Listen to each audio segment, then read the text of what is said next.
Madame la présidente, madame la rapporteure générale, madame la présidente de commission, mes chers collègues, madame la ministre, pardon, mes chers collègues. Nous voilà donc à nouveau réunis pour examiner le projet de loi de finances de la sécurité sociale pour 2024. Il s'agit d'un texte qui s'inscrit dans un contexte difficile. Pourtant, nous avons pu travailler sur un projet de loi qui se veut réaliste, qui se veut ambitieux et qui se veut soutenable. Réaliste car le gouvernement a su pointer du doigt l'ensemble des difficultés de notre système de santé qui, dans un contexte inflationniste, ne cesse d'accroître l'augmentation des coûts de fonctionnement. Ambitieux car le gouvernement a été clair sur les objectifs de ce PLFSS qu'il devait atteindre pour répondre au mieux à cette efficacité aux besoins de nos concitoyens, notamment en freinant cette hausse des coûts qui met en péril nos établissements de santé, ou encore de permettre au personnel soignant de conserver le gain de pouvoir d'achat acquis par les avancées du Ségur, mais aussi à travers une ère de modernisation efficace dans la prise en charge des patients. Soutenable enfin, car ce texte renforce les mesures qui témoignent de notre engagement à garantir un accès équitable aux soins et à protéger la santé de tous en accentuant le volet de prévention. Après nos heures de débat, nous ne pouvons faire fi des avancées que porte ce texte pour nos concitoyens. L'Ondam de 2024 en témoigne, avec une hausse supérieure à l'inflation. Il prouve son efficacité dans la maîtrise des dépenses réalisées sur cette année 2023. L'opposition a critiqué le texte en l'accusant de manquer de sincérité. Pourtant, sincère à son objectif de rétablir l'efficacité de la justice dans notre système de santé, ce PLFSS prévoit un budget de 640 milliards d'euros, soit 30 milliards d'euros de plus que l'année dernière, ce qui consolide notre modèle social. Ce PLFSS protégera les bénéficiaires, mais aussi ceux qui les soignent et ceux qui les protègent.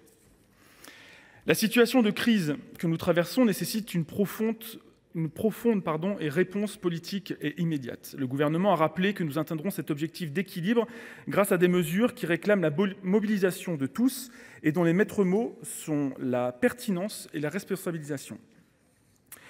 Et c'est en responsabilité que nous devons aujourd'hui avoir le courage d'accepter d'évoluer vers un financement mixte de la tarification à l'activité.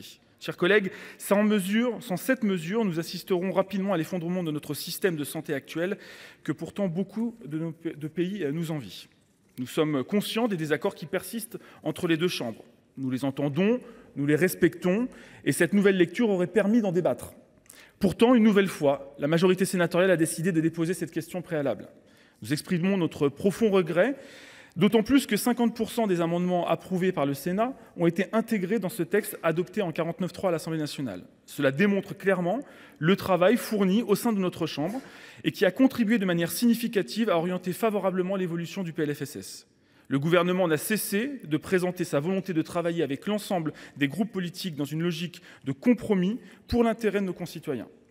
À titre personnel, j'ai, comme ma collègue Guillotin, un regret que les amendements sur les taxes comportementales et notamment sur la question du sucre n'aient pas été repris dans ce 49.3. Les taxes comportementales ont un effet bénéfique et on le voit d'ailleurs avec l'augmentation du tabac à partir du 1er janvier.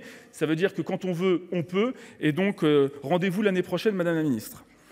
En tout état de cause, nous prenons acte de la position de la majorité sénatoriale de s'exonérer d'un nouveau débat.